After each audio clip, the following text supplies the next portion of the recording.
Thank you, Joe. Good evening, everyone.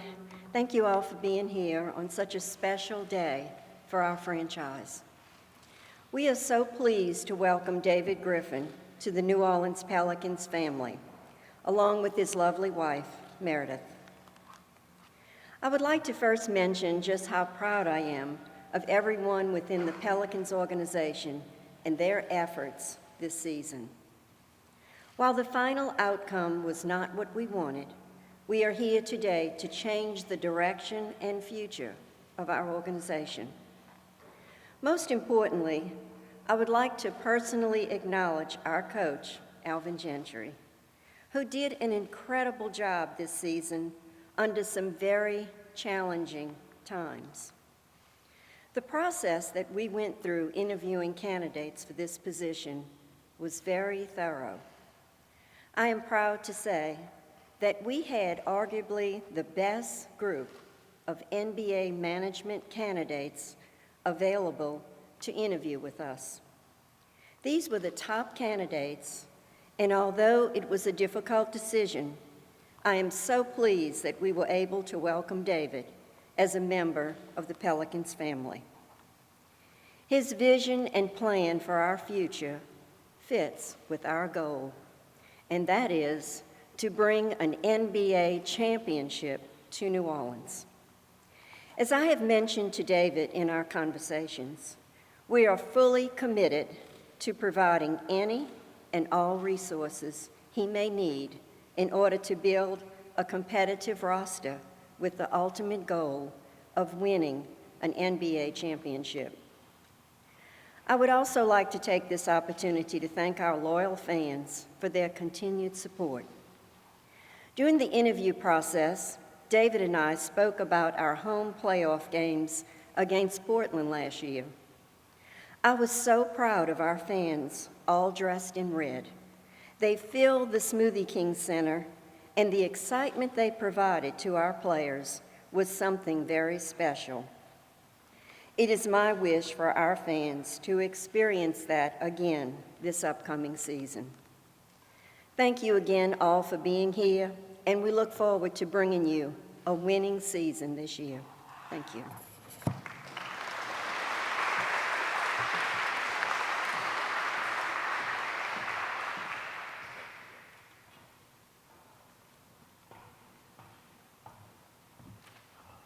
Thank you. I'm glad Gail brought up what we experienced last year here and the sea of red in that building and the sweep of the Portland Trailblazers. The basketball foundation is already here. The groundwork has already been laid. In fact, if you looked at the ratings, the Nielsen ratings of the 30 NBA teams last year, after Golden State, the Bay Area, and Cleveland, out of the 30 NBA teams, what was the third market? The third most watched market of NBA basketball last year. In the finals, and it continues this year, it was New Orleans. And then they just came out with the Nielsen ratings for all 30 NBA teams. For the entire season, for their network partners, New Orleans, number 3 out of 30. It's already there. And with that, because we know we have a basketball foundation, I know he's excited about it as well, our president, Dennis Lauscha.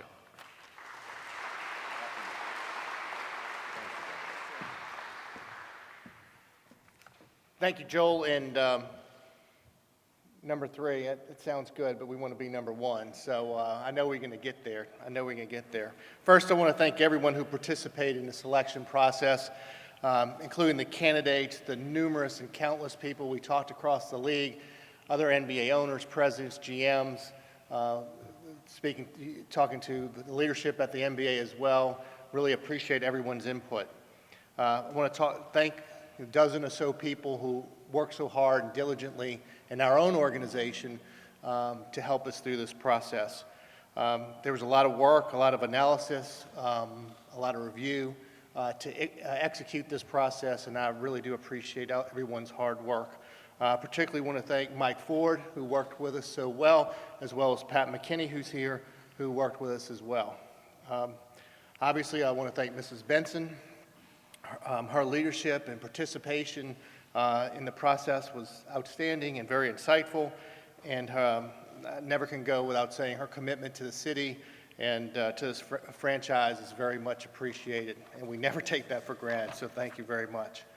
A tremendous amount of effort and focus was put in the beginning of this process to identify the positive attributes, the character, and the many traits we wanted in our next leader. Hard to believe, but we looked at over 100 different candidates. Everyone was reviewed and discussed. And though I will not speak to every attribute that we were looking for, I will say that our next leader had to have a vision for the organization, as Ms. Benson said, and had to have the ability not only to have that vision, but the experience to put that vision and implement that vision for our organization. And David was certainly the candidate that most fulfilled that. Our next leader needed to have passion. Passion's big for us. We know passion's big for the city. Had to have passion for winning. Had to have passion for this organization, the New Orleans Pelicans, and had to have passion for our city. That passion for our city is just as important as anything else that we do. There's absolutely no confusion, or it's not gray in my mind. David shares our core beliefs that our greatest assets are our people sitting up there in the stands, our owner, our fans, and our community. This is a new day for our organization. We are firmly headed in the right direction, and it's an exciting day for our city, and it's an exciting day to be a Pels fan. On behalf of the entire organization, on behalf of the city, and on behalf of the best fans in the world, David, Meredith, welcome to New Orleans. Welcome home.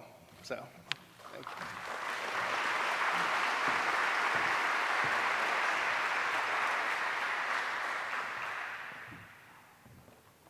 Thank you, Dennis and Mrs. Benson, and for all of us that love the city and want nothing more than to see this franchise succeed. This is a landmark day. This is a milestone day. And I'm not objective about it, to be honest with you, because I've known him for a long time. And I've taken a lot of grief for a long time from this gentleman as well. 17 years with one organization. And not only that, but they went to multiple Western Conference Finals with that organization. At the end of his run, when he left, along with his associate, Steve Kerr, since that day, they've never been to the playoffs. That's the Phoenix Suns, where he was for 17 years. He then moved on to the Cleveland Cavaliers. And when he got to Cleveland, he had to make some tough decisions, really good decisions. And he's a championship winner. He's got a ring there. Couldn't be me. So, as I get ready to introduce an old friend, here is the pressure, just the pressure going in. He is also, remember this, he's a lottery winner. When he went to the lottery for the Cleveland Cavaliers, they had a 1.7% chance of getting the first overall pick. So no heat, no pressure at all. But he's going to the lottery with the Pels, and he's already a winner there. And he'll be at the fairgrounds with me, and I'll follow him to the window the same way. I do want to read something. I picked up on a column, and I didn't realize David was going to be with us when I picked up on this column a while back, but I picked up on a quote of his because we've worked the last couple of years together, and it kind of rang a bell with me, and it connected with me. And so I picked out this quote because I think all of us that work on a team and for a team and only want success for the big picture and the group can relate to this. And they asked David, what would it take for David to go back into an NBA front office? Quoting, the ability to be in lockstep with ownership. You want to be in a situation where everyone can be marching to the same beat, moving in the same direction, and believe blindly in one another. We agree. It's an honor now to present to you the new Executive Vice President of the New Orleans Pelicans, David Griffin.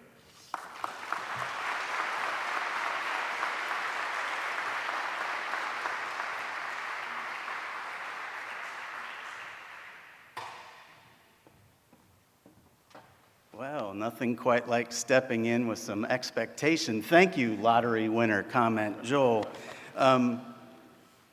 Jeff Cohen I'd be remiss if I didn't mention Dan Gilbert, Jeff Cohen, and Nate Forbes, because Jeff Cohen actually likes to think of himself as a 3-time lottery winner, so I'll defer to him on that.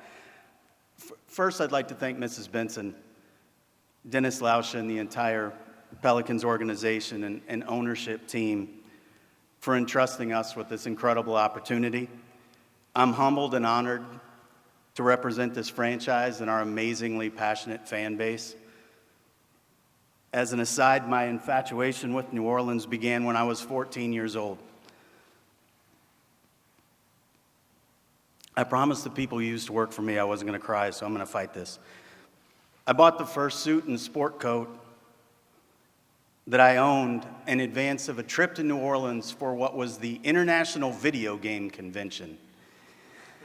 A classmate's father invited me to join he and his family to attend. And I remember this like it was yesterday. Our very first meal was at Pascal's Manali. Our second meal was at Commander's Palace. I later took staff members to Pascal's. We've been to Commander's since. But these were the first restaurants I'd ever been to in my life with white tablecloths and escargot tongs. Everything about this city, the architecture, Audubon Park, the quarter, the people, the music, was what I equated to culture in my life as a 14-year-old. And it grew and evolved from there. I think my wife and I share interest in food and wine largely because of the experience I had. Not to get Mr. Felker in trouble, but let's say I imbibed on that trip. My connectedness and interest in this position literally grew moment to moment as I was in the room with Mrs. Benson and her ownership team. Mike Ford, who Dennis mentioned, ran an incredible search and a very thoughtful search, I thought. And because Mike was in the room, I was very comfortable. But moment to moment, as I was in the room with Mrs. Benson and her ownership team, I started to realize that their vision and what the Saints have already been able to deliver this city is very much in lockstep with mine. Dan Gilbert, who I also owe an incredible debt of gratitude to, likes to say that nothing clarifies like clarity. So let's be very clear. Mrs. Benson is 100% committed to making this a championship caliber franchise from top to bottom. And believe me, I made some outrageous demands in that conversation, and I'm very comfortable she's 100% committed. She is, as I hope you can tell by her comments, excited to put her stamp on the franchise, and our like-mindedness in the vision of the team as caretakers for a sacred trust of the city and our communities is something that we share very deeply. And this is going to be central to our ability to move, as Joel mentioned, in lockstep as an organization. Jerry and Brian Colangelo, who largely raised me in this business, were very much of that mindset. And because of that, I have believed that the key to running a franchise that models generational excellence is finding my owner. My wife, Meredith, has been at the center of this journey.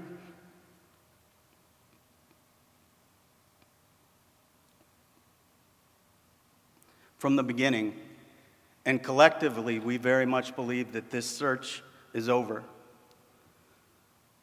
My agents, Lonnie Cooper and Mark Carmody, are here.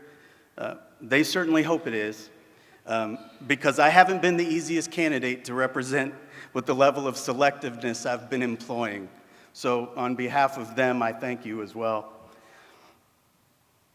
One of the big factors in this decision for me is the presence of our head coach, Alvin Gentry. I've known Alvin since I had a full head of hair and he could still dunk on his birthday.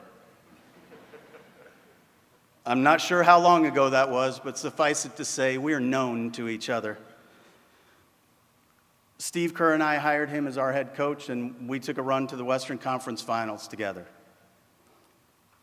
He was a finalist later for our job in Cleveland. This history is only meaningful insofar as it enables us to challenge one another, to fill gaps in for one another. In large measure, because of the influence of Steve Kerr and the other mentors that have shaped me both as a person and professionally, my leadership style is to build a family that loves each other enough to tell each other what they need to hear. Alvin and I can do that for each other, and we will model this for each other. And having a partner in this process gives us an enormous leg up. I'm very excited about the opportunity that lies ahead of us from a draft perspective. We have a lot of work to do, and we have to get to it immediately, and this partnership is going to be tested from day one.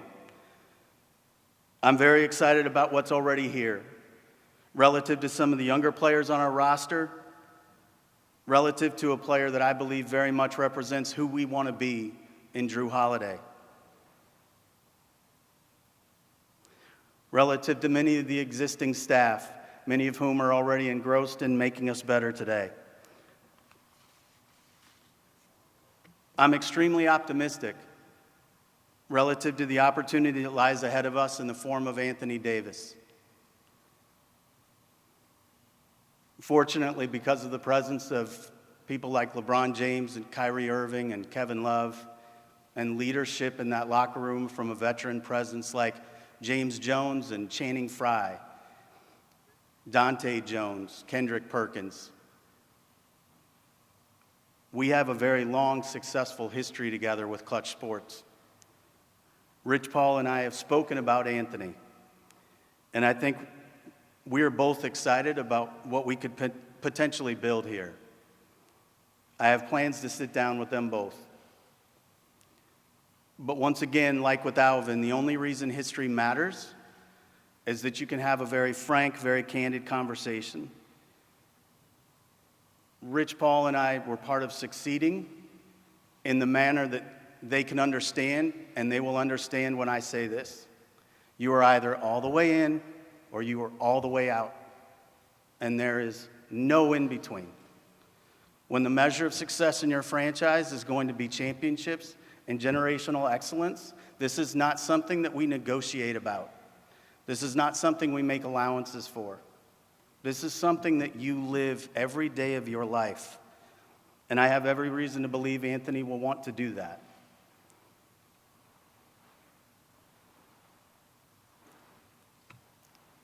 It's really interesting. I think about all these different things that you're going to want to know about and all of the questions you're going to ask. The potential direction relative to the trade, what it might look like, what you would focus on in a deal, all of those types of things that you might ever make, right? And I'm looking at it from the standpoint of, let's sit down face to face and find out if we want to take this journey together. And I have every reason to believe we will. But I'm not going to get into any detail with any of you in questions in terms of what it is we might focus on in the draft or what it is we might be looking to add in free agency. Those things take care of themselves over time, and they come from a very thorough process. And once we get to employ that process with all of the incredible people that are here and the people that we add to the group, then I can give you some meaningful insight in that. But lastly, I'd like to revisit what this team means to Mrs. Benson and the clarity of vision I spoke of.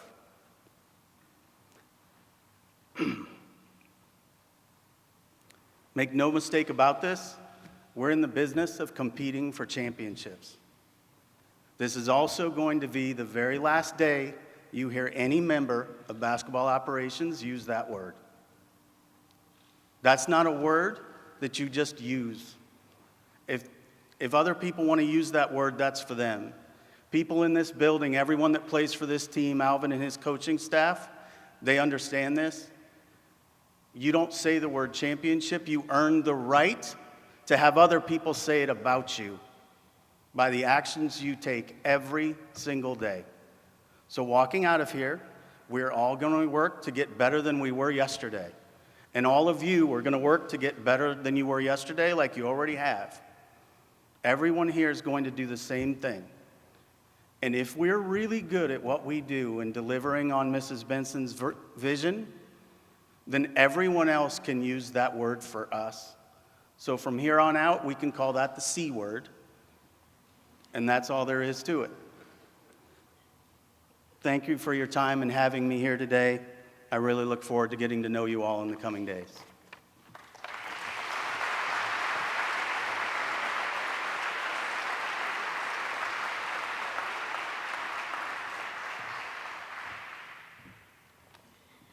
We used to do a show together, and he would do anything to get out of a weekly show with me, even moving to this city, fortunately for all of us. This is a great day. It's not a good day.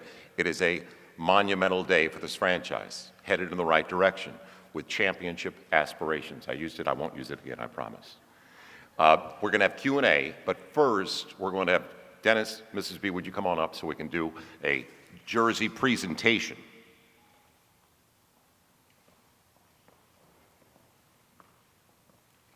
I like it. His vertical's the same as mine, his tiptoes. Here, guys. Here, yeah. You want to hold that up?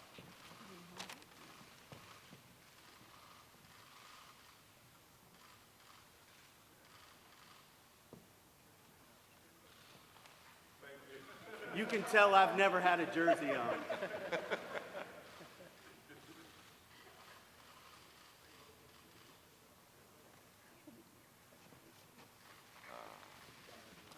Once again, thank you all for coming. And now there are going to be Q&As available for Mrs. B, Dennis, and of course, David Griffin. Thank you, everybody.